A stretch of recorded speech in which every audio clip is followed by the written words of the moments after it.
All right, it is 6:06, so we're going to go ahead and get our city council work session started. We only have one topic on our agenda tonight. That is the Powell Community Center feasibility study and business plan with a combination of Pros Consulting, Penn Almany, and Laura Smith. Helps if I turn it on. Glad to be here. We know this has been a long time coming.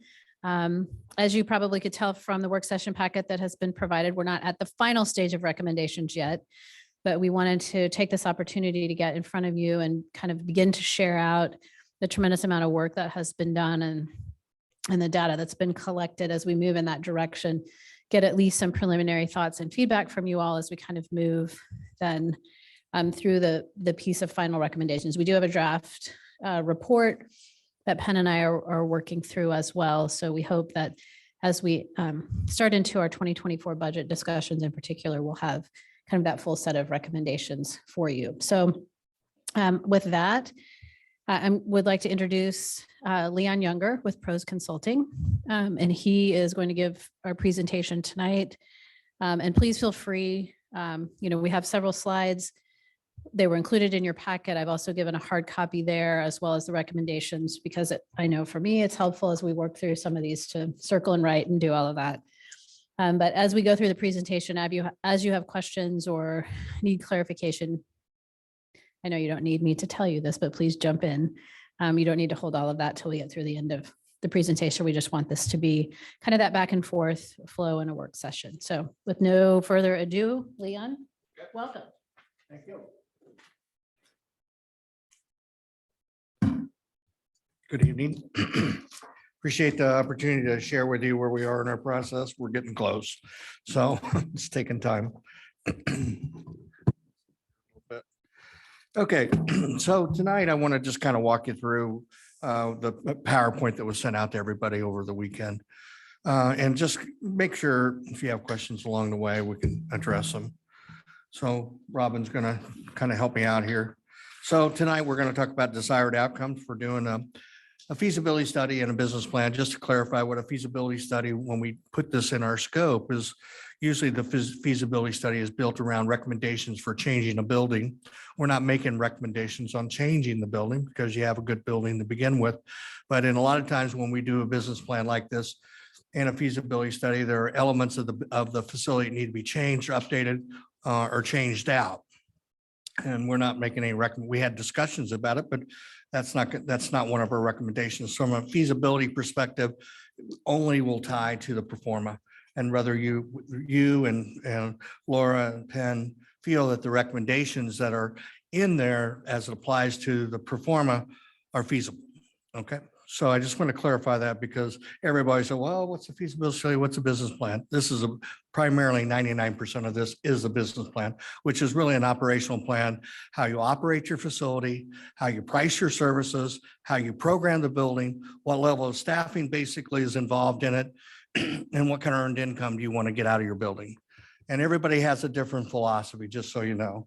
And I worked in Johnson County for 7 years. I was the recreation superintendent for Johnson County Parks back in the 70s. My wife is from Shawnee. Her dad was 40-year teacher at Shawnee Mission North. And so I have a lot of history here. We did the Merriam, the feasibility study and business plan for Merriam. We also did it for Olathe and for their new community centers. And those were built, Olathe was built like 8 or 9 years ago. And of course, Merriam about 3 years ago. But I just want you to know that it's not like I don't know your area. Okay, just sharing that with you. So tonight we're going to talk a little bit about the process, key findings, and then key priorities. So the first thing is, are we working all right? Okay. The desired outcomes, first of all, we tried to get as much public engagement as we could, both from staff. We had a steering committee that was involved. Some of you were involved with our discussions, and we also had stakeholders. We also wanted to look at and utilize a wide variety of data sources. And part of the data resources we had to generate because we didn't have the type of data that we typically look for when we're doing a plan like this. And so a lot of it had to be created, and a lot of it really required the staff to pull a lot of different numbers for us to be able to really assess this building and its functions and how it operates so that we can make good recommendations. We want to, one of your desired outcomes is provide guidance to the organization when understanding the operations and developing revenue production strategies. And a building like this has lots of strategies you can go with. It really comes down to what you value and how you relate to your community. So a building like this can have low cost, high volume. Most of the community centers I work with kind of take that approach where they want to price it, but you have to have the volume of people to basically make that happen. And you have your building right now is priced lower than other buildings in the region, but we're not at the level of volume that everybody would desire. And so to be able to do that, we want to make sure that we get the right kind of programs. And you're going to hear me talk a lot about programs this evening. And the reason why programs activate your spaces, it brings new people in and it re-energizes your spaces all the time.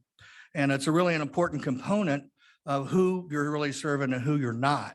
How many experiences are you give an age group? When I talk about an age group, I'm talking about a 2 to 5-year-old, a 6 to 8-year-old, a 9 to 12-year-old, a 13 to 18-year-old, a 19 to 30-year-old, a 31 to 45, a 45 to 55, 55 to 65, 65, 75, 75 plus. And so and all the different programs vary by those age segments. And just because somebody thinks something is, it might not be something that's there. You have single adults, you've got families, you've got couples, all of those play into a building and how it's used and who uses it and willingness to pay and what you're going to have that are free programs. And so when we talk about that tonight, I'm going to talk about classification of services because there are parts of the building that you provide at low cost or no cost. And then there are programs that are basically just covering direct costs. And then there are programs that also cover direct and indirect costs. So it's all about understanding how that basically operates. And that helps to shape the financial and operational preparedness and also provides a dynamic and realistic action plan. So especially on areas that we need to have a lot more focus on in terms of how to update, correct, make stronger, whatever it might be. Okay. So the next slide is guiding principles. So the guiding principles basically create healthy lifestyles for people in the city. We want to be leaders of innovation and delivery of programs. We want to connect the community through programs and events. We want to create a safe environment for people to recreate and compete. We want to demonstrate sustainability as a key community attraction. We want to support economic impact through quality programs, health and wellness opportunities, and we want to provide the best customer service to the public. And those are the guiding principles that this plan and the business plan really talks about as well. So in the project process, we really focused on three things. What are we doing today? And where are we today? So we really tried to build the right set of data. We looked at the demographics and recreation trends for Mission. We looked at the market, who else is providing services and how much of the market they control. We looked at the financial analysis of revenues, where those revenues come from and what your expenses are and how those are developed in the feasibility, not in the business plan. And then we looked at what programs are being provided. Then we focused on where are we going tomorrow? So what's the staff and stakeholder input? So we got input from your stakeholders and some focus groups and steering committee. We also had an online survey, recreation program assessment, and an operational assessment. And then how do we get there now? So we're taking all that data, looking at a program evaluation tool, strategizing a vision, mission, value statements, and a strategic action plan. And so a draft of that, Laura handed out, which really is kind of our overall approach And we're still working through that. Today, we met today and we still have things that we're trying to make adjustments to. So the key findings from the interview and focus group findings, the strengths, overwhelmingly people feel the center is very clean, has a friendly and helpful staff, and has many spaces to use. It has good equipment and amenities, is well maintained, and is at a good location in the community and has plenty of parking. The building is beautiful and welcoming. There are many options for use inside due to its large size. The amenities inside aren't used as much as they could and should be. The center has a lot of use by seniors and for meeting and events in the community. It is a place for gathering and serving the public well for meetings, classes, activities, and has a pool, walking track, a variety of programs, a hot tub, gyms, and courts. It serves residents of all ages well and has a staff that works well together, is helpful, and does renting spaces to the community for meetings, classes, and group events. There's a good summer camp for kids, and the staff did a good job working with the public during the pandemic to keep them informed about issues and affecting the center. This is coming from your public when we had interviews with them. In addition to that, the opportunities people felt, although there's some felt there are not a lot of weaknesses with the centers, others say they are not competing well with Planet Fitness as much as they could. Programs need to be evaluated to consider what residents really want. Basketball is popular, yet playing takes up too much space in the center and gets noisy when meetings are going on at the same time. Previous upgrades to the building were not done very well, and repairs are often needed to correct them. The demographics of the community are changing, and program needs to change with those demographics. The conference center that was added was really popular for wedding receptions and graduations. That is not the trend any longer, and new uses need to be found. Membership has been declining in recent years, and new ideas are needed to increase facility use and gain new members. And with other exercise facilities close by, the center needs to decide who their target audience is and who they should who their target audience is and who they should be to the public. I did have one quick note on the demographic point, and I don't want to get us sidetracked, and I know that's what you got from the focus groups, but I would say it doesn't accurately reflect the actual demographic data of the community, where the average age has trended younger. So just as we think through the programming across age groups, maybe keep that in mind. Yep. Okay. So what programs should be offered? This is coming from your public: art classes, after school, kid programs that coordinate with trails and outdoor programs, hip hop and contemporary dance, fitness classes, more pickleball in the gym, activities with the city market. What program spaces are most needed? Remote working spaces, big spaces for sports and exercise, more pickleball, supervised areas for kids, conference spaces, convert some meeting rooms to city offices, repurpose the large community rooms, bring back the lounge area that used to be there. Again, from the public. Most critical element in getting the center back to the level of everyone it desires, need to keep the community interested again, keep it maintained better, develop a business plan approach, look beyond physical activities and more, and have more events and gatherings, adjust open hours to fit what the public wants, have different programs and activities. They are doing the same thing year after year. Key partnerships that should be considered that would help the center operational budget, community businesses, not-for-profit organization and associations, older adult groups in the community, sports leagues, community groups, University of Kansas Medical Center, schools, Friends of Powell Center, major donor opportunities, small municipalities within the county that don't have these kind of facilities that would make it available.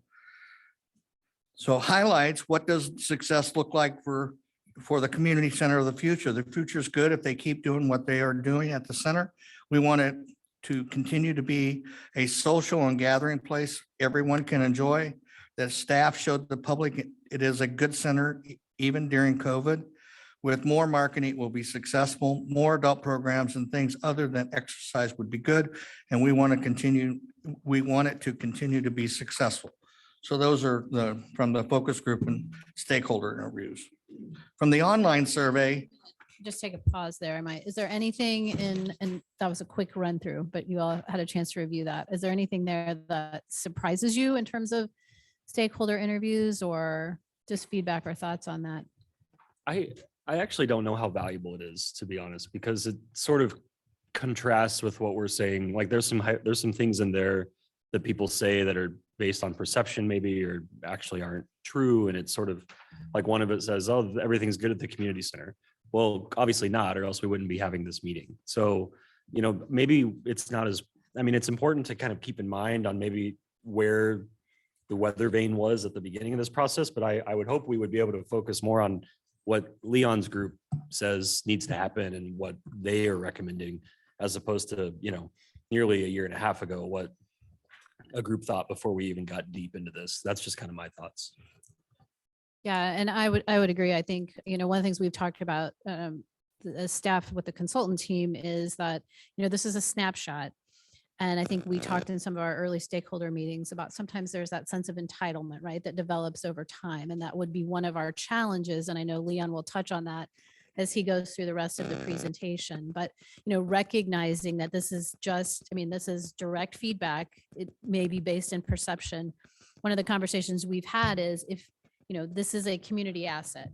And if we want it to stay a community asset, then we have to be very sensitive to the financial viability and sustainability of it so that we can do that. And so it's going to be finding that balance of, what keeps it attractive and viable and available to people in our community. So I think that's a great point to sort of keep in mind as we go through all of this process. I had one question about the weddings and why are they not going to be fruitful right now? I didn't even understand that. I was just repeating what somebody else said. I think the rentals have a significant place in the budget. And I think it all comes down to time and what's the mix when you have a wedding, what's the mix in the building? Because when people want a wedding, they typically want the whole building or most of it to be not disruptive to a wedding process. So I think part of that is understanding the rentals and what the rentals expect, and then how to price rentals, whether it's prime time or non-prime time. So, but that just is somebody's comment. When you do this, we're not trying to say yes or no or argue with anybody. We're just listening.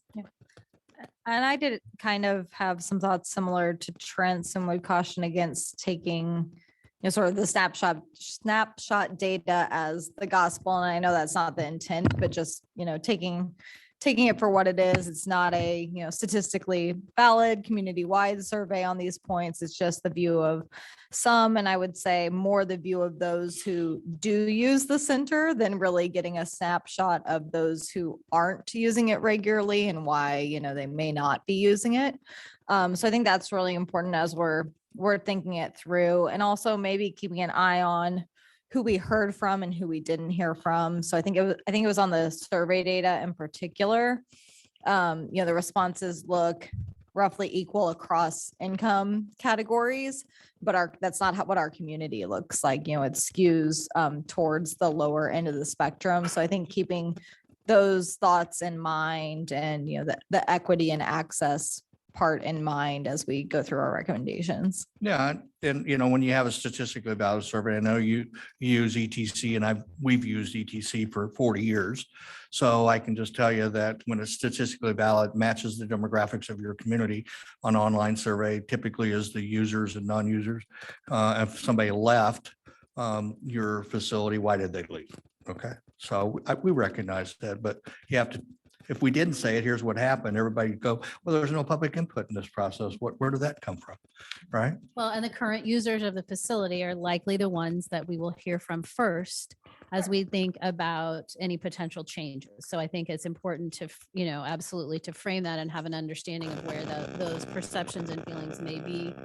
And maybe they wouldn't be in exactly the same place, a year and a half later, as well as Councilmember Boltinghouse said. But I think it's important to sort of know where we started and capture that as part of the tools informing the decisions that we'll make going forward.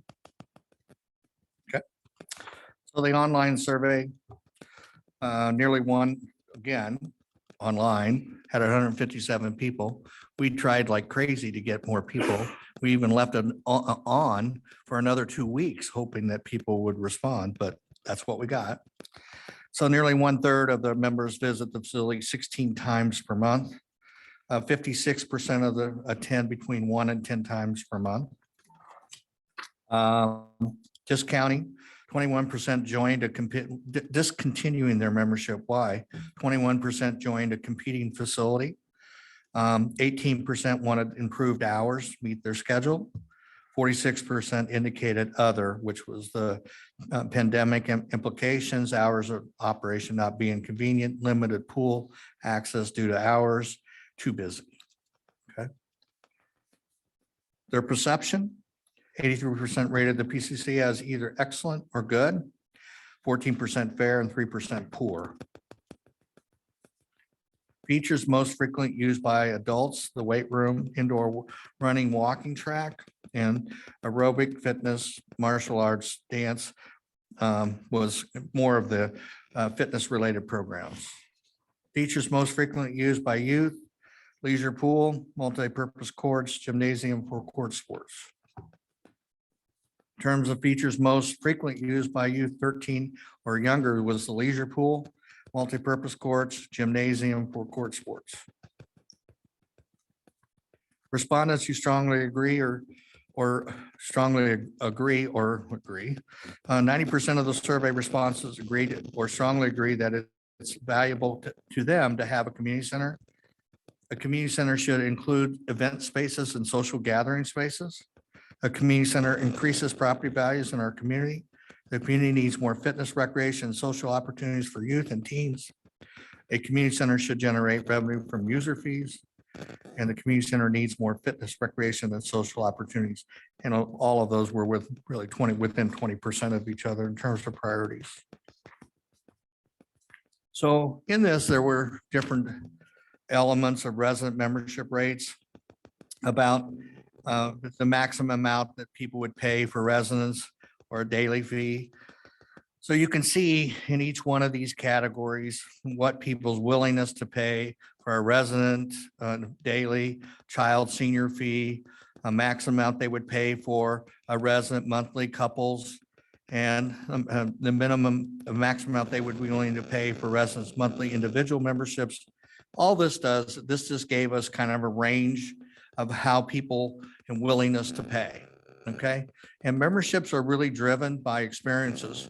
The more experiences that you give a member, the stronger the destination, the more willing to pay. If I give them one experience that they're interested in, they value that as that one experience. But if I give them multiple experiences, then that changes how they feel about the center. So it's really important to recognize who are your members and what are their needs in relationship to experiences, and how well does the facility do that? And sometimes it's not just an amenity, but it's also how the programs activate their use. Okay. I mean, 5 years ago, pickleball was almost unheard of. People thought it was a fad. And, pickleball in the last 5 years has grown across the United States by 200%.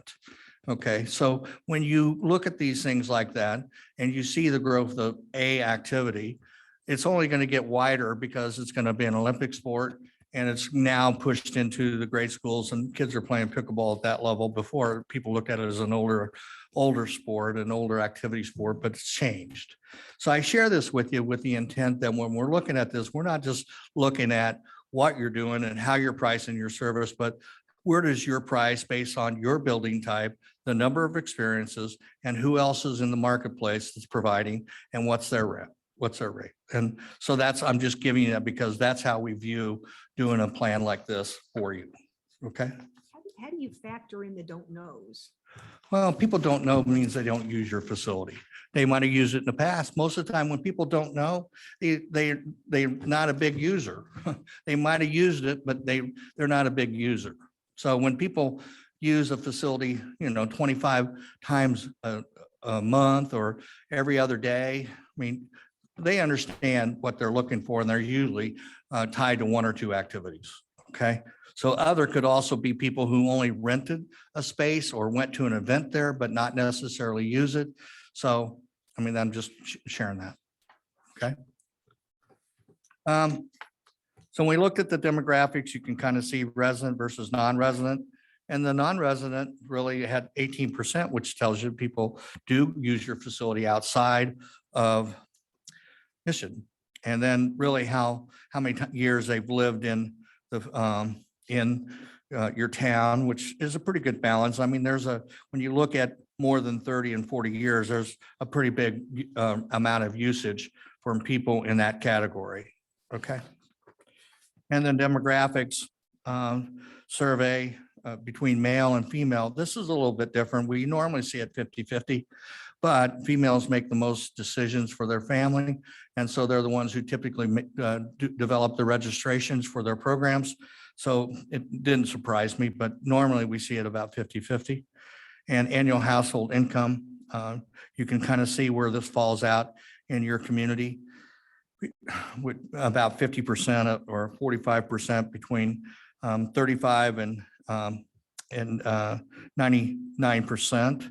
And then it gets, 100 to 150,000, 31%. And then you can kind of see where 150,000 plus. So, there is a good level of type of people's responses in terms of who filled out the survey and what their income levels are. And then you can kind of see the breakout of type of users and who filled out the survey. Okay, any questions about that? And I recognize what the merit indicated. It was limited, but we had to go somewhere, all right? I have to run that cross tab, but I know it's over 70,000 of the people who filled it out.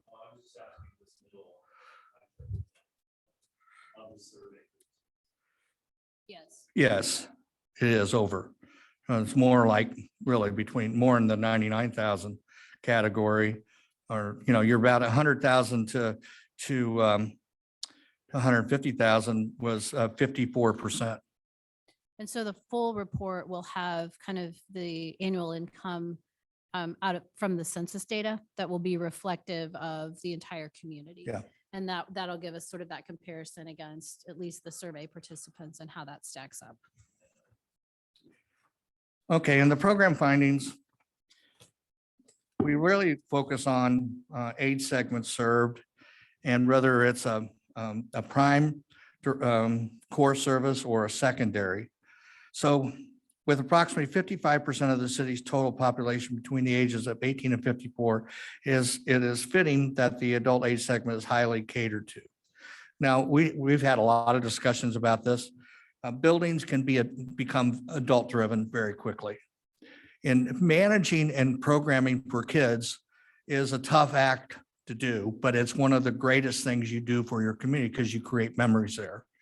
And being able to have a good mix between youth programs and adult programs and family programs can be difficult.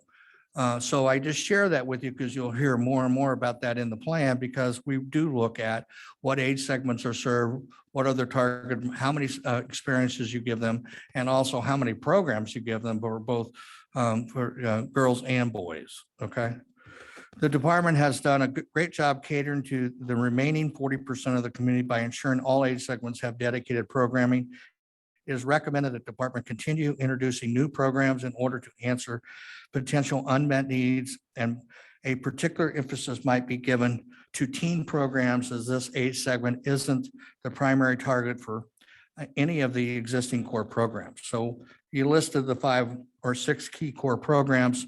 You can see who the target markets are: elementary, between preschool, elementary, teens, and you can see none of the teen programs are core, and the adult programs are, you can see you have 4 core program areas for seniors and just general adults, 2 primary.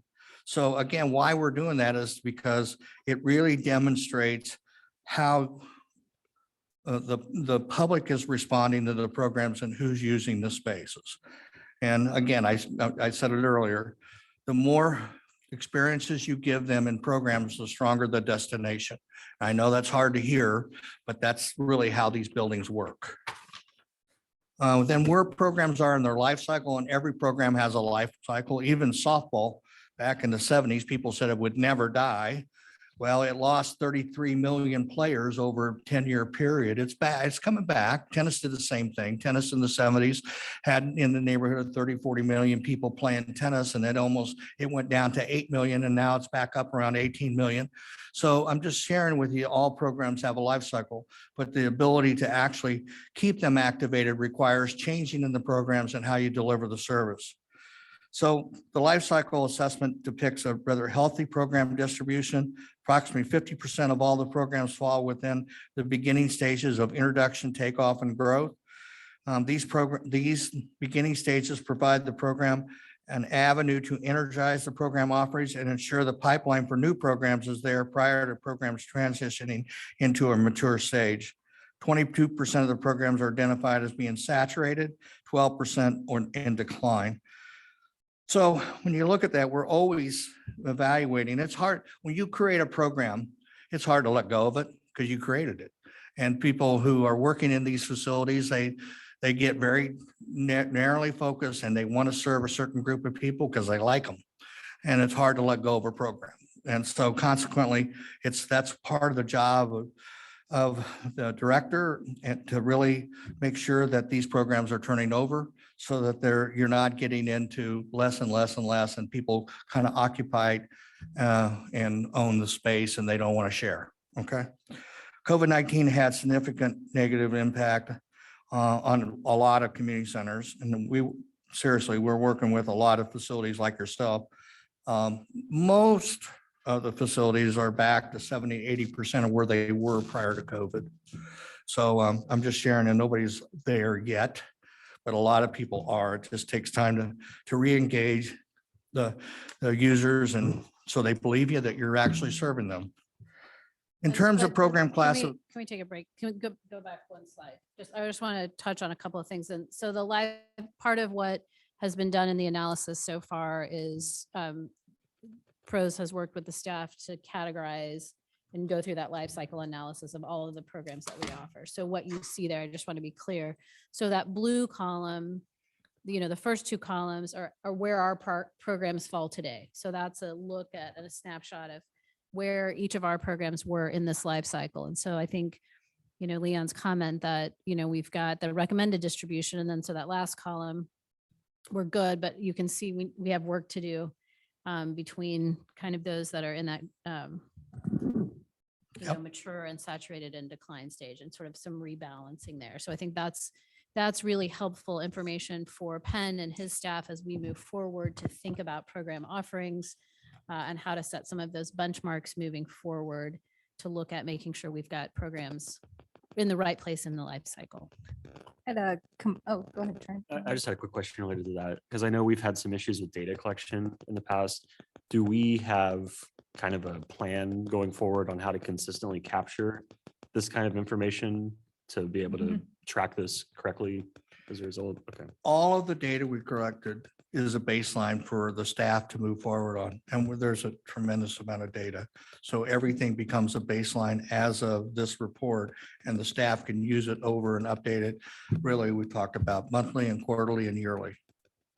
Thank you. Yeah, and we've been working on building models and, again, and that I think as we've talked about several times, I mean, part of what has extended the timeline on this project is just the data was messy on the input stage. And so being able to sort through that, and I think Penn and I spent a lot of time talking with Leon and the other members of the PROS team about making sure that we had something that we could really use going forward and that wasn't so cumbersome or so overwhelming that, the staff said, we can't do this. We have, our real jobs to do kind of thing. And so how do we do that? How do we build those models? How do we take and make the data accessible and informative and easy to use as we go forward and make decisions? Yeah, I had a combined question maybe for staff and Leon, which is, Leon, you just said most facilities are back to 70 to 80% of where they were before COVID. Where would staff put our number now? And then my question was the extent that it's lower, do we have sort of a, one or two sentence explanation as to why our facility was less resilient coming out of COVID compared to others? I'll let Penn say, and then I'll tell you what I think. Okay. I think generally speaking, we're probably in that 65-70% Kind range. of low end of that. Yeah. Okay.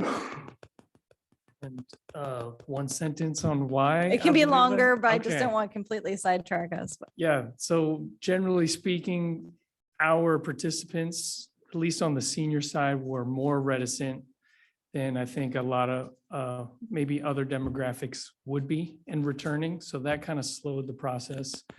But I think there were other opportunities for some of our users to take advantage of other amenities surrounding our area. So we may have lost a little bit of that loyalty in the process. We need to work on trying to rebuild that again.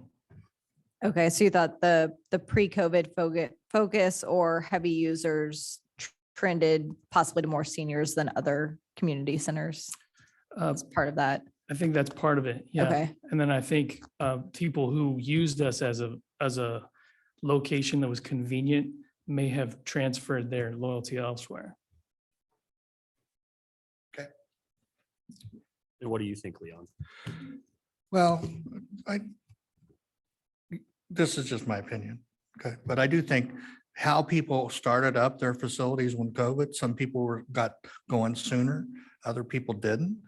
And I think that, people were so anxious to get back because they were so tired. Just look at how people responded to going outside. Golf flew through the roof. I mean, golf is off the charts because whoever started and got golf going again, everybody was playing. Okay. And it's the same thing with building. Whoever started first, people said, "Gee, they're open, let's go." And I think that part of that is just, the recognition, as Penn said, is how comfortable people were being around each other. And because you have a pretty strong base of seniors, I think that played into it as well, just what Penn said. But my thing about it is, everybody experienced some elements of loss, and confidence comes back with how people feel, how safe they are in your building. And, when I walked in your building for a building that's 24 years old, I was remarkably surprised how well and how clean it is. And, that's a great attribute from a standpoint of recruiting for people. And let me see, I can tell you that a lot of buildings 24 years old look like they're 50. And so I think that's a great attribute to the staff to give the feeling of safety. So, okay. In terms of program classification, typically programs are classified in 3 levels. What is an essential service, which is an expectation by the community that the program should be free. So what typically happens, special events are events where it's an opportunity to have the community gather. And people typically want to do that. They want to celebrate your community. They want to celebrate events. They want to celebrate traditions. So buildings have the same thing where they would like to be a part of something in a building. And they usually expect it to be low cost or no cost. Then you move into important services. So a swim lesson is an important service that has a lifetime life skill. And it also has a private side because I'm the only one getting the swim lesson. And so the balance between public good and private good is played out through everything that you do in your center. And the intent of that is understanding the difference between a public good and a private good. When I have a wedding in your facility, that's a private good. Why would you subsidize a wedding? Or if you have an individual who wants a private fitness trainer, that's a private good. You would typically not subsidize that.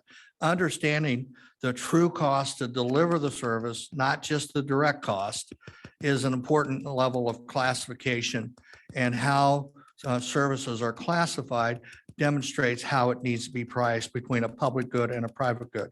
And in your building, you've got it everywhere. You got public good, you got private good. And so knowing the difference and knowing the pricing, but knowing what the true cost is before you price it. So, because once you set price, it becomes the reference price. I was telling the staff today, I was doing work in Houston, They hadn't raised their pool fees for 25 years, and they adjusted them, and it was $1 for 25 years. They adjusted at $1, and of course, the newspapers and everybody said, fees double. So the important element of a building like this, when your costs go up, what's the policy of the council and the staff and Laura in terms of what do you pass on, what do you don't? And so the important thing is, if you're trying to achieve something, the ability to understand direct and indirect costs, what's a public good, what's a private good, and how that needs to work together. You have prime times in the building, you have non-prime times. And so the important thing is just being able to know how that needs to work. And we've been having a lot of discussions about how that might work, but we haven't come to a total solution yet. We just had a lot of discussion about it. Would that be fair? That's a fair statement, right? Okay. Any questions about that? And I might just interject one thing here. So one of the things that is not included in really in tonight's presentation, but which has been a big part of the work that's been done is the capacity analysis. So Mhm. they've looked at all of the spaces in the building over a year time period and what was programmed in each space. And so as we move forward and we think about, the costing models and this program classification is helpful, but ultimately we'll be working on a revenue policy that the council will adopt that will help guide those decisions in the future and be able to communicate those kinds of things. And so a lot of that, again, goes back to, I think, what Leon said, and that is, this is really all about, and I didn't get this right probably, but what you value and what you decide you want to provide to the community. So there will be flexibility and there will be choices that we make along the way. But again, we'll do that. We'll be able to share data about how much of the time currently in the building is being used by non-revenue generating participants, whether that's city functions or other types of things. And so we've got that data and we're really starting to sort of mold and use that data to think about what opportunities do we have, and share with you all to say, okay, then we value this time that is being provided at no or low cost. And we understand that as we look at ultimately developing revenue expectations and revenue policy for the facility. Yeah, Ken? When you speak about the public and private, that's the use description. But then you also have some elements of the areas that are being used for personal business, are they Oh, yeah. not? And how do you differentiate the private from the business component? Because in essence, what you have is somebody using the facility and they are charging something for that, right? It's a private activity, but it's also that person's business. And I don't know if we're charging them an appropriate amount of money for use of our facility for that purpose. Oh, that's a great question. Part of that is just, first of all, understanding the cost.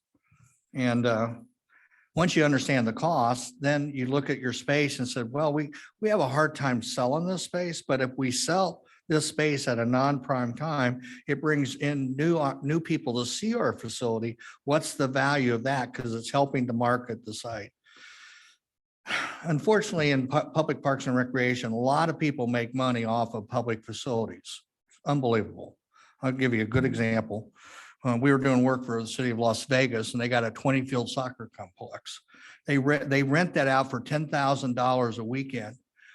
And in that process, the people who rented that, we did a study like this, rented it, were making over $100,000 on a weekend.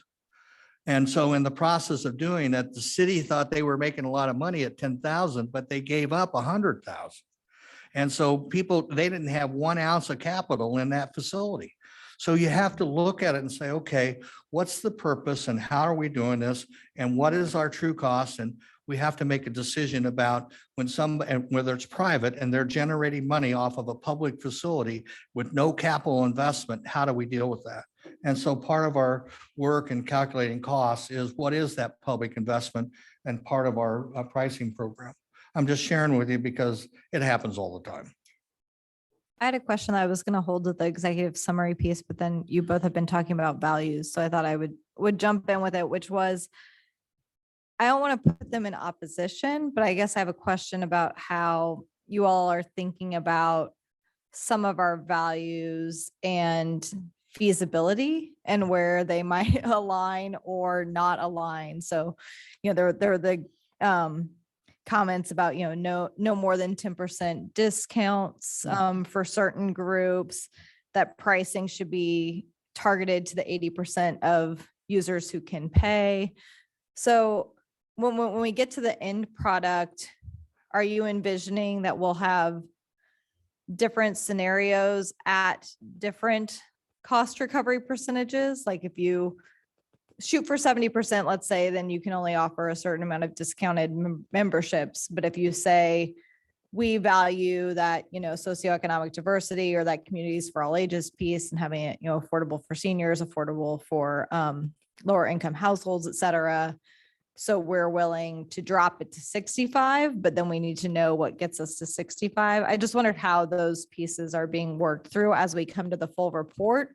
Or is it sort of that the decision has been made that 70% is the right number? Like that's what's reflected in the executive summary. And so we can either kind of adopt it or not if we decide that that doesn't align with some of the other values that we see Well, as my personal drivers. opinion is that I'm just saying this, but there are prime time, non-prime, season, off-season.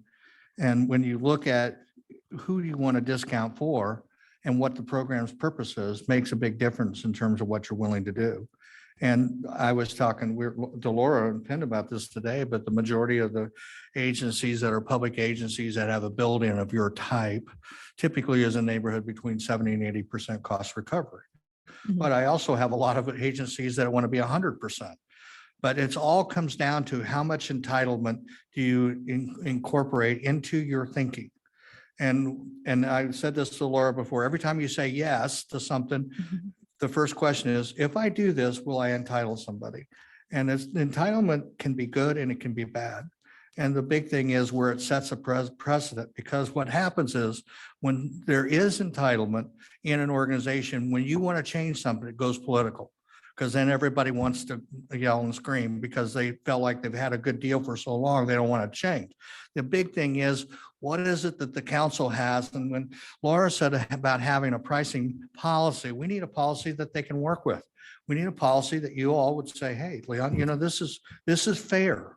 And fair is an important element in relationship to, and everybody subsidize other people. And just what you were saying, Mayor, they do. And my thing is, it doesn't really matter, but the intent is don't penalize the facility when Yeah. and that's where you get into where people say, well, we told you we need this, but you can't do this. And And you that's see what where I I'm was coming with that? kind of trying to, and that's what I was kind of trying to get at the end, because in some view, yes, this is informed by what our community, in the surveys and the focus groups said that they are looking for, or, fees that they just sort of off the cuff think are reasonable.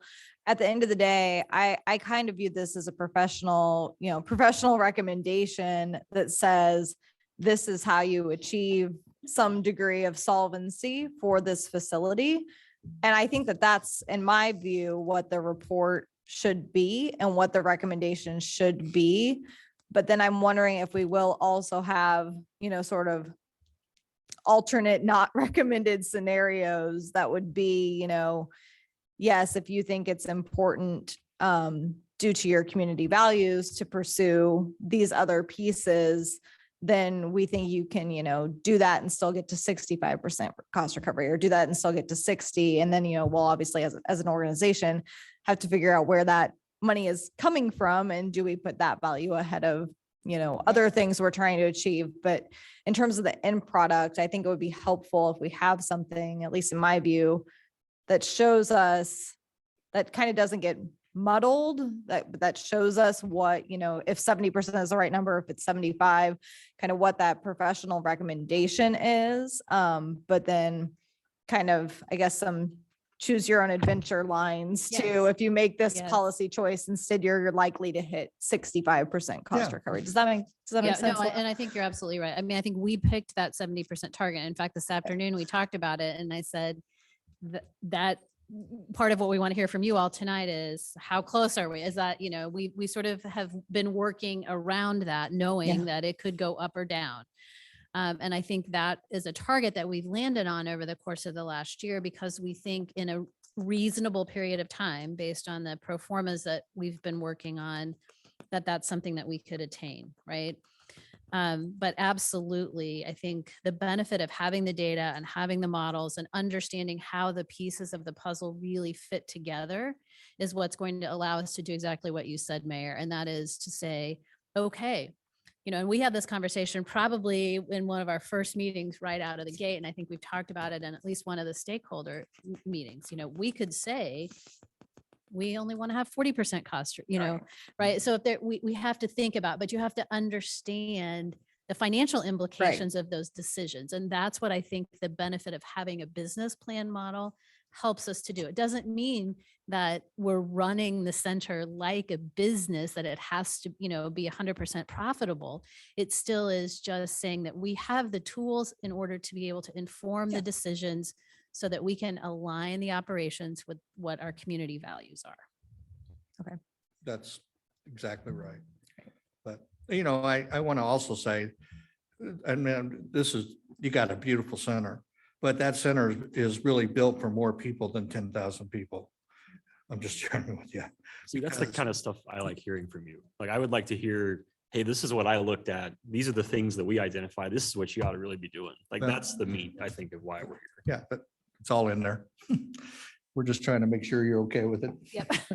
We're getting some of the building block pieces. And so some of this, what we wanted to do tonight was start to talk about, because we really haven't, in at least the 18 years that I've been here, talked about sort of this program classification model, or, this hierarchy of cost recovery, which is the next slide. And I'll shut up in a minute and let Leon move on to that. But so we wanted to be able to put some of those really sort of foundational pieces in place for you, because it's been a learning experience for us, so that as we bring more of those specific recommendations forward, that you have the context and maybe, a better sense of how we got there or what Sure. supports those decisions.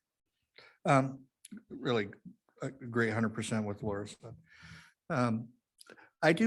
I said earlier, but I meant it, is that I'm really into low cost, high volume. But it's hard to be low cost if you don't have high volume.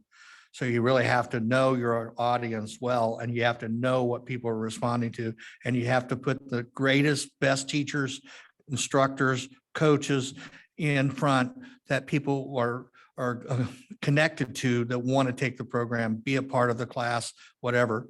And there's a lot of history behind that, but there's a lot of times we don't hire the right people, and we expect them to do things that they're not capable of. So I just share that with you.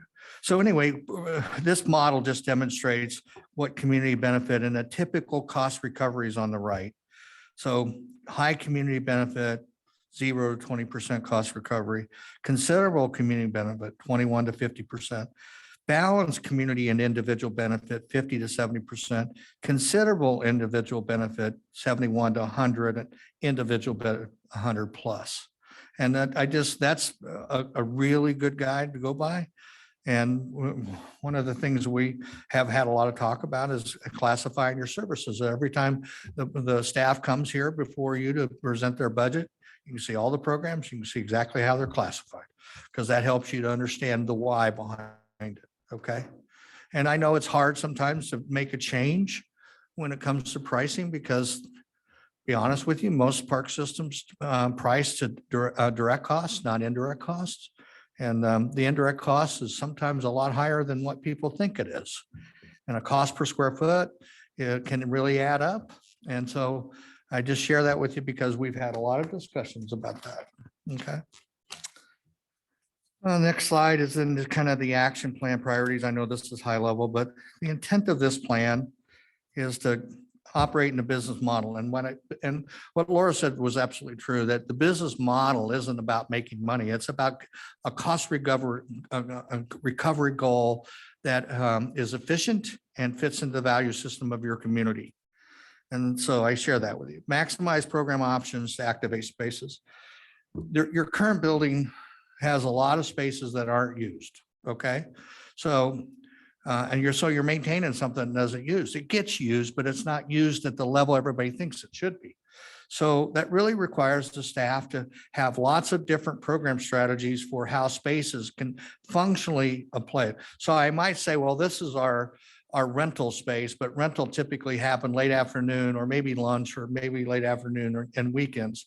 But rental space can be used for a whole lot of other stuff. So everything needs to be multifunctional.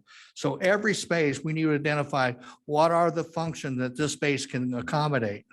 And that way you're building the repertoire of options.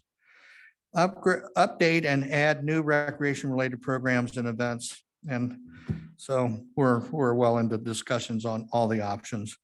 And really, again, I want to try to get as many experiences as we possibly can to the greatest and widest group of people in your town. And then update existing amenities when needed to support the user's needs. And part of that, I know it's hard when you're basically trying to achieve a 70% cost recovery, but we have to have, and you've been using your sales tax money to help fund the capital side, but updating equipment and updating the things that need to be done, keep it fresh. And I can tell you how many buildings I've looked at, but the building looks good for its age. It really does. So, Laura? Want to talk about anything else? Yeah, I mean, I think we shared with you kind of the draft of the executive summary that included some of those highlights, and as well as kind of first really pass through more of the specific recommendations sort of by category. And I know we didn't get those to you until yesterday afternoon, so you probably haven't had a lot of time to look at that. But I think it's important maybe if you have just preliminary reactions or thoughts to any of this data to just, sort But of. we'll come engage. back and present Yeah. all the rest of it. It was just, you need to kind of get a flavor of where we're headed and why. I had one question on the number and the 70%. I think I saw somewhere in the executive summary, but now I don't remember where, that we're talking about pulling out the park maintenance, and maybe there was one other piece of our outdoor parks that currently ride. Could you remind me of what park piece we were pulling out? Pen, do you remember? Yeah, on the expense side, we had pulled Yeah. out the parks supervisor and 3 part-time technicians. Okay. And I think that makes sense to me to have the community center expenses reflect things that are actually affiliated with the community center. But I guess if we're thinking about the 70% cost recovery, I like setting a number that we think is attainable, but I wonder about that being perhaps maybe slightly too low in terms of if we pull those costs out, are we really that much different from like our cost recovery this year, even though it shows as a lower percentage while those are still carrying? Because I'd like to see us get closer to what in like true dollars is closer to our pre-COVID number, if that makes sense. It does. What I gathered from that is don't play a shell game and Right. Or Right. like, I'd like to see what that, what does that mean in terms of percentage, those expenses that we're pulling out so that we can get more of that apples to apples. Cause I know Laura and I have had discussions about that, kind of trying to do, and that makes it tricky across the centers too, because everyone structures it differently in terms of their budgets and what's actually carried by the community center or not when they're trumpeting their various cost recovery numbers. And so I think it makes sense to have it be really the community center expenses, but then, yeah, is that the right number? Because is that effectively more like what we would call 65% today when those expenses are part of the budget, or just having a better Yeah. understanding of that as if we pull pieces out? Yeah, and we've struggled with that in part based on some of the conversations you and I've had, over the last several months about just that. I mean, we can go in and pull out positions in a new pro forma and it's going to look like, wow, you guys are, really, You did you're it. great at this, You did it. But I think that's why, and part of it is challenging too, because it's easy to sort of pluck out those personnel costs, but we haven't really been paying the other park maintenance costs out of the community center budget. So part of it is slicing and dicing and saying, what is it that we want to include? Sometimes when we've talked in the past about if you have a director who's, providing support for outdoor parks and aquatics and the community center, should 100% of that salary be charged there? And so I think there's a lot of definition that has to happen as we build the models and then Yeah. as we think about that. But that's something that we've been sensitive to. In fact, we were talking about that earlier this afternoon about what's the right way to capture that and communicate that. Yeah, and I like the idea of having it cleaner going forward, but then I just want to have a better understanding of, how does that shift things in terms of the expenses now versus then and what we're talking about in terms of our current cost recovery and our new goal Yeah. cost recovery. And so, part of what we've been doing as we've reconstructed data in the past too is, and I think this is where the models and the data collection will help us, is we've had to go back and say, and look up and call Robin and say, when was it that Planet Fitness came online, right? So can we correlate a decrease in cost recovery pre-COVID to timing of, and it looks like we can do that. Or, what happened with an increase or an influx of insurance memberships. And so now I think we can really start to see. Right now, you just look at the whole kind of slew of data and say, well, we're not sure, we don't know what was exactly allowing us to hit 75 or 80% cost recovery pre-COVID. And so I think now as we get more sophisticated in this process, we'll have a better understanding of where we're hitting the mark, exceeding the mark, or missing the mark. And did you have a question? Yeah, I think I really like the idea of making clear where the costs and revenues are associated with parks and not the community center. And likewise, I think I'm certain it was mentioned in one of these documents that I read before we got here. Accounting for things like when the city council shows up and starts using your center, 3 Wednesdays a week, or a month, and accounting for the true cost of that, is really more administrative than than community center, right? So I love a lot of that where we're clearing up what's actually going on and not just what sort of looks like it might fall under the Powell roof. The other thing I just wanted to mention is I think to a large degree, the percentage of cost recovery is sort of this abstract, meaningless thing to me where this kind of dovetails with what Solly was saying. It's really more about what programs and services can we deliver to what sort of populations and at what cost, and in terms of budget and opportunity cost. Because 70%, I don't know what that means. But you hear that other community centers are 80%, they go for 100%, I think putting it in terms of like, what are we buying and what are we giving up to deliver these programs and services is a good mental model that makes more sense. It's more tangible for us and I think for voters. Yeah, Ken? One of the concerns I have is once you do adopt a policy, whatever it is, if it's 70% or 80 or whatever, what I don't want to see is us beat up the staff for not achieving something when the policy has been established by the council to do something that maybe is less than the percentage full recovery.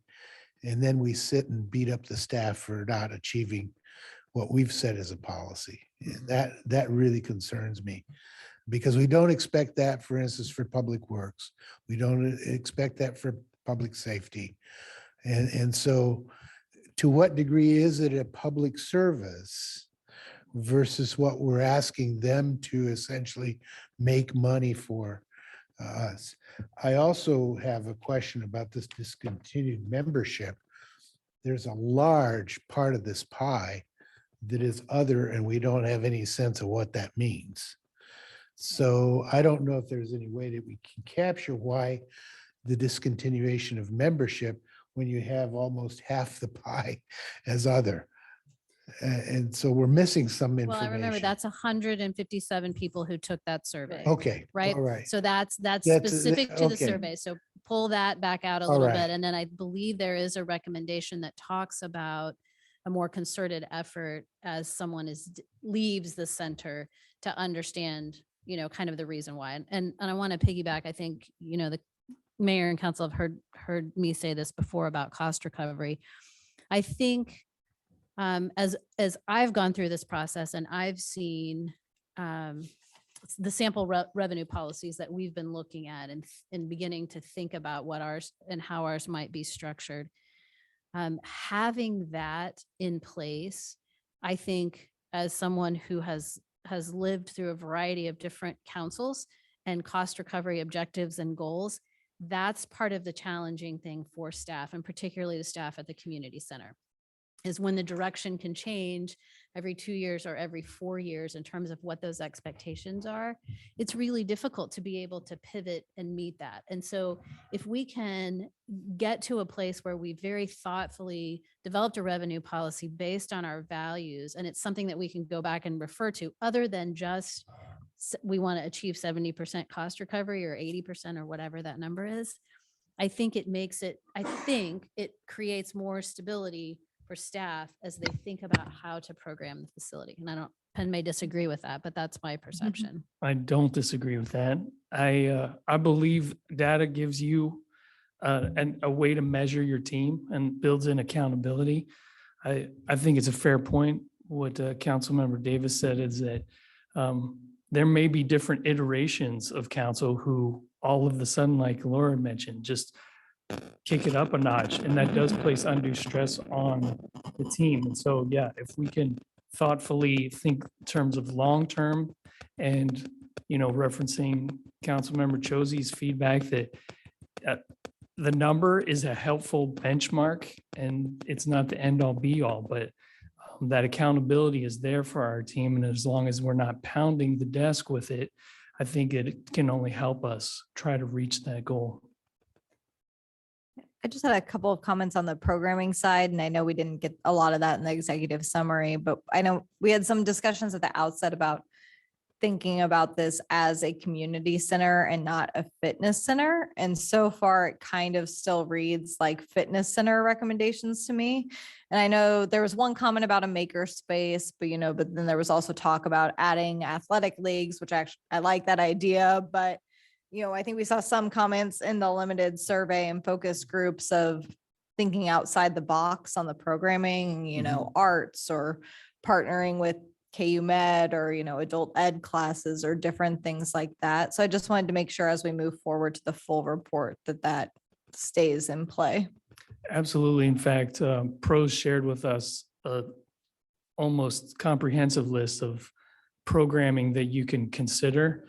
And so, yeah, we notice the deficiency in specifically in the teen area. So we've been brainstorming specifically on areas that we could try to reach that goal, but we're going to lean pretty heavily onto toddler programming.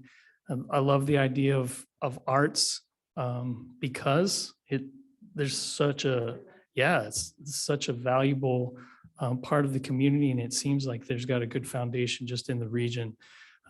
Our challenge then will be trying to attract good talent and making sure that we're the destination they can reach that.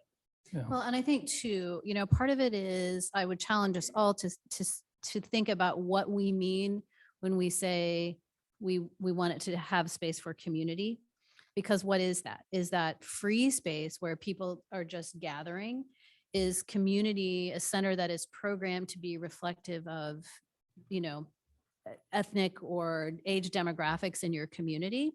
I think there are a number of ways that we can really define what community means to us, and it's going to have really different impacts on how the space might be used. Yeah. And so I think working through those conversations and then being thoughtful about how we say, okay, if maybe the maker space, and so we can understand, is that something we want to generate revenue or not?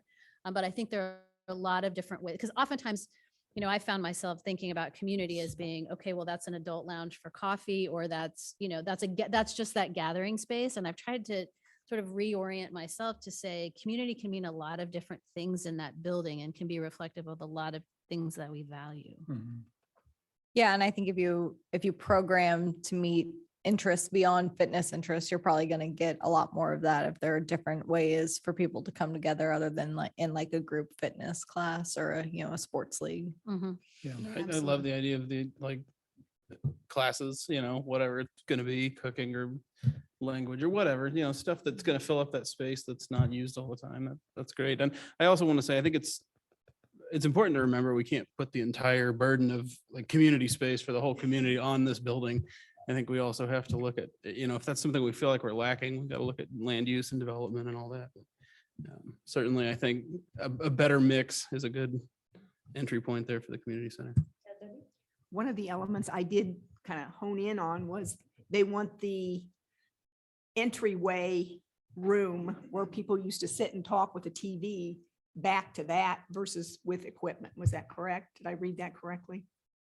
From the survey respondents? Yeah. Yeah. Yeah, the Yeah. coffee room. Right. And I'm excited about the fact that we can go ahead and use this as scalable in the future. And we get a lot of studies presented to city council that just, in my opinion, go on a shelf and we spend thousands of dollars on it, which I find extremely frustrating. So I'm really excited about, we're going to be able to use this Yeah. and also in the future. An important piece of this deliverable is making sure that we've got the pieces in this study that can help our team just continually regenerate updated info. But one of the things that's been interesting to me, because, we've had a lot of back and forth about the adult lounge and free coffee and, whatever that might be over time, right? But I think that as I've gone through this process, I sometimes stop and I say, okay, but, in talking with Penn, who sometimes will always say to me, well, I don't want free coffee. I'm gonna put him on the hot seat here. Not really what he means. The more we talk about that space had become a very entitled space for a very specific group of users. Yeah. And it was exclusive to the larger. Geezers. Right? What? To the larger community. The geezers. So was that meeting the objective that I think was identified in the work that I'll be in there pros and too. Leon have done? And so there've been some, some just things that sometimes the value of having longer periods of time that I think causes us to rethink that, because I think Penn's goal is, I want a space that feels comfortable for anybody and everybody to use it. And to me, that's community, not replicating and reproducing what we had in that space before. But a big piece of that is then educating the users of that space, right? Yeah. And another part of that is the boutique element, is that when you create those entitled spaces, they come with a high maintenance level. Our team's always running around trying to refill things or Wow. restock things. And Maybe you get a truck that comes and gives coffee and. There you go. I sells like that coffee and idea. You don't have to. yeah, in fact, that's what Miriam did. Parking spot. Miriam's like, here, take care of this for us. Yeah. But I think, Perfect, I kid. think it's been good, and I think about it because Debbie and I are probably the ones now that have been around the longest thinking and talking about the success of the community center. But there are lots of different ways to look at it. Do we have a sense right now of how staff perceives the community center is running? I mean, how is attitude with staff right now? They are a little bit worried because they haven't been given all of the pieces. I've really shared the recommendations and some of these higher level pieces with our vision team. And so some of the other frontline workers haven't seen a lot of it. So there's a little bit of concern, I would think, a little bit of stress out there. At the heart of it is I try to just reinforce the fact that we want to take care of our people. We want to be responsible with the resources that we're given, and we'll share that information as soon as we can. But And I'll double down on Ken's statement. I think, where we succeed, it's because of amazing staff, and where we don't succeed, it's on us. Yeah. And that's, I think, the attitude that we all share. I'm fairly Yeah. Confident. So. And I would hope too that, past behavior would be a little reassurance for staff. I know, councils changed, et cetera, but with a lot of this group, from COVID and keeping staff whole and not doing layoffs, even when there were closures, et cetera, that hopefully people, we've demonstrated in a meaningful way. I think that we really do have our staff's best interests at Mhm. heart. So maybe just some reminders if people are feeling uncertain that we're not, this isn't like a gotcha game. We're just trying to make sure that we have a model like Kristen was saying, that we can use going forward and keep it as, a successful place for our employees and our residents. Yeah, And I think, appreciate There've that. been we've held positions vacant in anticipation of needs that would be identified here. And I would venture a guess that's created more stress probably than figuring out where you're going to land, right? Because, and so if we can sort of get that course mapped and start to fill those positions and clearly define roles and expectations, I think that will help tremendously as well. That's been my sense as we've talked about, we had both our program supervisor and our rental coordinator as part of the stakeholder group. And so they've been a little more attuned to those. And those are our two employees with the most experience in the facility now. But as we've talked to them and as we've built out the pro forma, and that's one of the next pieces that you'll see. I mean, it's a multi-year pro forma so that, again, we can kind of start to see the speed at which we can accomplish the goals. But that also, one of the things we talked with staff about, at least in the conversations that I've been a part of, is this is not, no one, Penn Council, no one is expecting that the switch is we didn't get here overnight and we're not going to get back with the flip of a switch. It's going to take time. And we just have to understand all of that and support people through that. Oh, I have a question real quick. Has there been any consideration to the discussions in Prairie Village on them building a new community center? Have we kind of been paying attention to what they're talking about on why they're wanting to build that or factored that into this analysis in any way? Just from the outside, I haven't really met with any of their internal team and discussed it. But that's one of the recommendations, is to reach out to them. And Yeah. that was our thought in particular, and kind of start those discussions and see if we can meet some kind of common ground. Come join us instead. Yeah. Right. And I don't want to misspeak for our team, but Mary, you referenced a good point of making sure they felt whole throughout the pandemic. And there's no doubt they appreciate that and do feel valued. It's more of the withholding of information that's a stressor. Yeah, I don't like uncertainty either, so I get it. Yeah. One comment. to make. I'm Picking up off on Laura. You're gonna pick on me? No, I was picking off of your comments. Two goals of this plan. One is that the community center is the heart of the community. This is where it happens. This is where friends are made. This is where memories are made. You do that with great programming. The other thing is, no offense to Penn's group, but they really work hard. But they work out of an effort-based culture versus an outcome-based culture. Our work here is to give them the data to make decisions out of data that helps them to achieve the outcomes. I mean, I can tell you how many agencies I work with that really, really work hard, but sometimes they do it and they don't know the impact or don't know how to track the impact, and they don't know what its overall impact is. And so part of this is to put them in a position so they can make better decisions. That's all I got to say. Any other questions for the team? Yeah, Ken, did you have a last question? I'm just Anyone? gonna No, I mean- Ken and Trent? Yeah, go ahead. I just want to reiterate the issue that we need to look at some of the sacred cows that we have and really question the use of staff and use of space with some of the programming that's being done for nothing. And we're really putting a lot of burden on staff. And I'm talking about the adoptive family program. I'm talking about the Thanksgiving events and activities. That's a lot of effort that goes into that at a very critical time of the year when people are on vacation or trying to celebrate their own holidays. And we're adding a burden to that situation I don't think is totally fair. So we need to really question some of the things that we're doing in the time frame.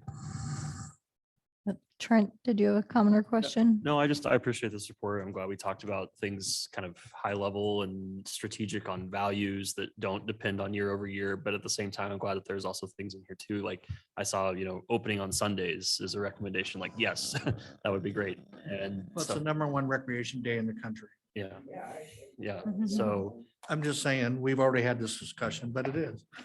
But we have to get it programmed because Yeah. pre-COVID, we were open on Sunday. Yeah, and I didn't know that until Yeah, today. and so, and the part of the decision to not reopen is because the numbers didn't support it. If we can get to the point where we're really truly understanding the cost of keeping that building open on a Sunday, we can make a lot better decisions about how to program or how to energize it, or how to attract people into that building at a time when they might be looking for those kinds of. So we just had this discussion. Mhm. 2:30. Anyway, any Yeah, other questions? Leah? I'm just interested in the list of potential programs. Oh, okay. But we can talk, I can talk a little bit about maybe what we think or perceive the next steps. Yeah, I think hearing more on the process and sort of, will it go back to the stakeholder committee? When will we see the whole thing? I think that'd be helpful to get a sense of that, Laura. Yeah, and originally we had thought we would bring kind of this to the stakeholders and then bring it to you, and the timing just didn't work. And so, and we probably should have done introduction. So those of you who don't know, Warren Hayes is a member of our PRT, and he was part of the stakeholder committee. And so we invited him to kind of come this evening. But our thought would be that we would, we're still working through the last pieces of kind of that report, but to now go from here back to the stakeholder group with some of the input that we've heard from you all tonight. As we kind of talked through that with Leon a couple of weeks ago, we kind of came to this conclusion that it's probably helps inform stakeholder conversations to get a broader sense of where you all are coming from. And then we would come back with kind of that longer laundry list of, program decisions and the pro forma, so that you can really see how the numbers are playing out and where we might want to start to fine tune that, or what opportunities we have there. So we haven't, we met for a good part of the afternoon this afternoon, but we'll need to put our heads together and kind of come up with that schedule. But we think we're close that we would be able, as we really start in May into our 2024 budget discussions, that we could have that information available. Just one comment. For those who weren't here, Laura spent a great deal of her time as the director of Parks and Recreation while we were going through a transition. Could be period. part of the So she problem, came- right? No. So she became very close to the situation and marketed some of the things that we really needed help with. And it really helped. And I think on an overview, you can look at that and still look at the detailed information that reflected when you were a director. So I think that's real helpful. No, I think I do. I think the right team is in place to really take the tools that we've provided. And I think that's the piece that was really missing in the past. And, we've talked a lot about this, that, we spent the first 10 years of the center's operations sort of ignoring the results and recommendations of of consultants and a feasibility study about how to make it viable for the long term. And so that's not to place blame anywhere other than to just say we had a big hole to dig out of, and we're not quite there yet. But I think that in terms of the future viability, sustainability, and I was sitting listening as we were talking about sustainability, and I know we don't use it often, but I think really the 3 Ps that we talk about, people, prosperity, and planet, really apply to, to this building in the decision-making and the conversations there. There's so many of those, 3 elements that come together that inform and help us make the decisions about values that we want to have. So we appreciate the time tonight. We'll be back kind of in touch with future schedules. And while I'm here, I would just remind you that we do have that shift in April committee meetings. So committee meetings for April will be on the 12th, not April 5th. So we won't see each other next week, but the next 2 weeks after that. I just want to say Yeah. one more thing. I want us to kind of remember that our green event last fall was a major success, and it would be cool if we could have more of those sorts of things to bring more experiences for a variety of people to our community center. And I'm not sure that those types of things are things that we talked about here. They are. I mean, those would be the kinds of things that, fairs, but again, understanding how many of those. And so part of what we have looked at with this capacity analysis, and which will be part of it. So if we say it takes all 3 rooms of the conference center to be able to host that fair, and if we had X number of fairs and we didn't really generate revenue off of that, I mean, I think there was a very minimal fee that was, paid to cover that, absolutely wouldn't cover that. So again, we know what that is. We know what the cost it is to operate that center. We know what other options we might have, right? So again, is that the best way to draw people in, but we can't keep bringing them back to free events. We then have to say, let's bring you in and let's get you engaged in the center in the balance of those things that are free and community oriented and those things that you may be willing to invest some of your hard-earned dollars in. Well, and if nothing else, let's account for it appropriately. Maybe it can go in a sustainability budget. Yeah, for the true absolutely. cost, So, yeah. Yep. And, you know, you can charge each group that wants to table at the event. We did. It was- Yeah. It was not, it was nominal. It wasn't much. But again, I think the exposure, so it's that balance of exposure. And I mean, one of the recommendations I think you probably saw in there was, you know, can we involve event planners to come in and really look at that space and offer some percentage of the revenues for people who are engaged full time and in touch with groups who are looking for spaces and how to, you know, find spaces to activate. And so I think there's a lot of options as we really look at that. I would also like to see maybe in the fall, an open house at the community center for community members who have come in and aren't aware of what we offer. Yep, I think you saw As a that as well, recommendation as a for Sundays. recommendation in there for 2 of those a year. Yeah. that was a Yeah. recommendation for that. I'd Um, just like to say thank you for staff and also for you with pros. Really appreciate the work you've done. Thank you. All right. There's nothing else. We are adjourned.